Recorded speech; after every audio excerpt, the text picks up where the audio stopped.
Salut à tous, c'est Titou01, j'espère que vous avez la patate, les filles comme les gars, et aujourd'hui on va se retrouver sur des films d'animation tout simplement incroyables, des grosses pépites, des grosses masterclass, dont avec quelques coups de cœur. Mais avant ça, n'oublie pas bien sûr de liker, d'exploser cette barre de like, de commentaires ou encore de partage, et si la chaîne te plaît, n'hésite surtout pas bien sûr à t'abonner. Si tu veux me parler ou encore parler avec d'autres personnes qui sont aussi fans d'animé ou encore de films d'animation, n'hésite surtout pas à aller sur mon Discord, encore sur mon Facebook.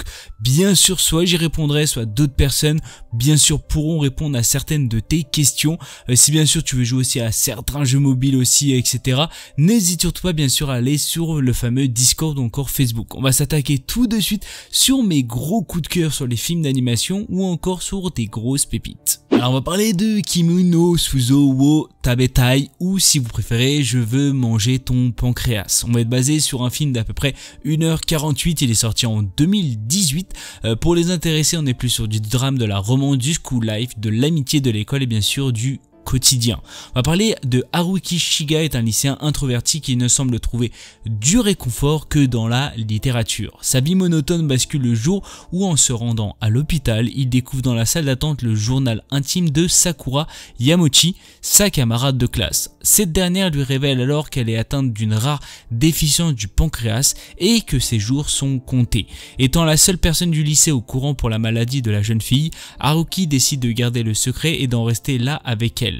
Mais sans qu'il ne s'en rende compte, Sakura et bien sûr lui multiplient le temps passé ensemble, et bien que leur personnalité soit comme le jour et la nuit, chacun trouve en l'autre un précieux soutien. Ainsi il décide de s'ouvrir à elle pour l'accompagner dans ses derniers jours. Alors moi, ce que j'ai à dire, c'est mon énorme coup de cœur dans les films d'animation à base de romance. Vraiment, il y a des pleurs à certains moments, je pense qu'il y en a qui vont lâcher toutes les larmes de leur corps, mais globalement l'histoire, elle est tout simplement splendide, elle est magnifique, elle est sublime.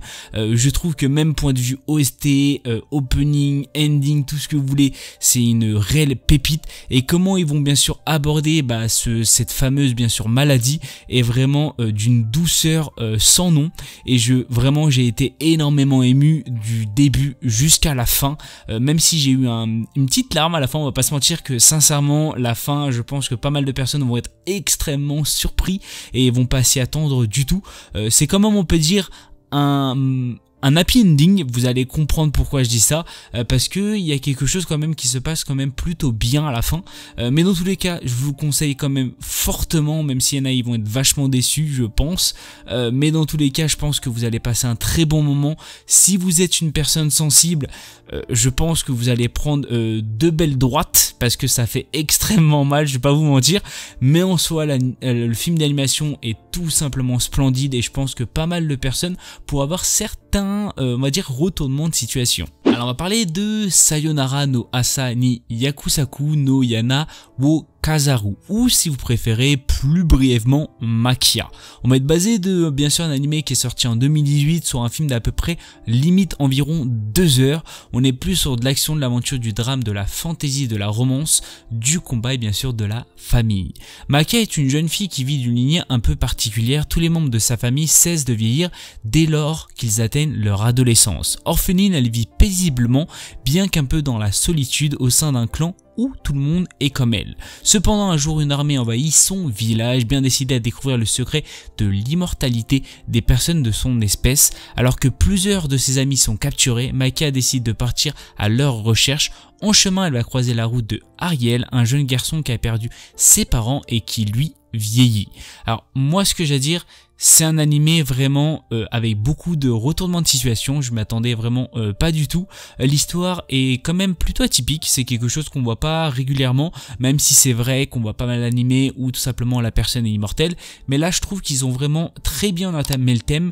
Et je trouve qu'il y a quand même une fin quand même plutôt, je trouve extrêmement belle, que vous allez bien sûr découvrir bien sûr au fur et à mesure, même s'il y en a qui vont pas trop l'aimer parce que c'est peut-être pas forcément la fin que vous vouliez, mais moi je trouve que la fin elle est quand même plutôt jolie et je pense que pas mal de personnes pourraient l'adorer. Dans tous les cas, l'histoire en elle-même est quand même plutôt bien abordée. Je trouve qu'au tout début tu apprends vraiment quelle est cette fameuse lignée et pourquoi ce fameux Ariel est vraiment on va dire limite dans ses pattes, et je trouve que ça a été quand même plutôt bien abordé. L'histoire, comme je l'ai dit, est vraiment magnifique. Les deux personnages sont extrêmement attachants et je pense que vous allez vraiment adorer cette fameuse Makia.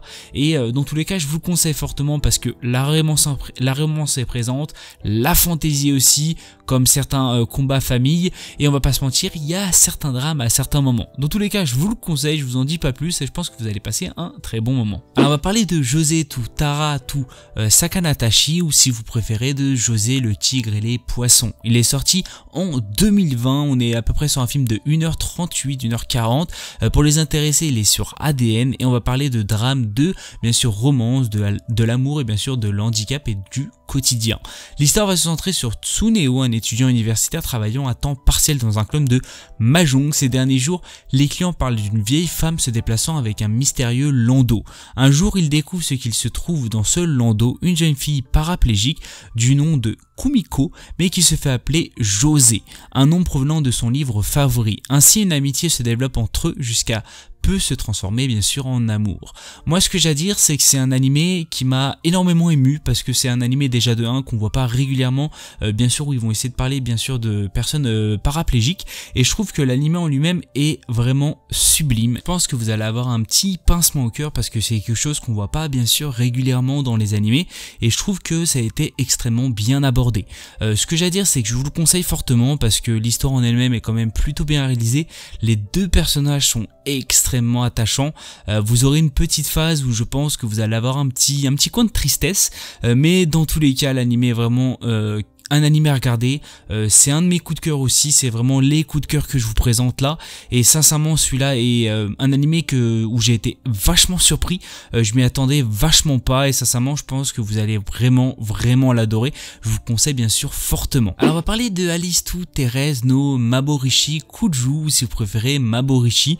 On va être basé sur un film de limite 2 heures qui est sorti tout récemment en 2023. Pour les intéressés, il est disponible sur Netflix. On va parler de drame, de roman, de surnaturel, d'adolescence, d'amour et bien sûr de triangle amoureux. Il s'agit d'un nouveau long métrage bien sûr d'animation qui a été par la réalisatrice de Mari Okada et qui est connu aussi pour avoir réalisé le film d'animation à succès bien sûr Makia. C'est pour ça bien sûr je vous en parle. Il s'agit de l'histoire de jeunes personnes qui se démènent dans un monde instable et qui luttent contre le destin avec l'amour comme arme.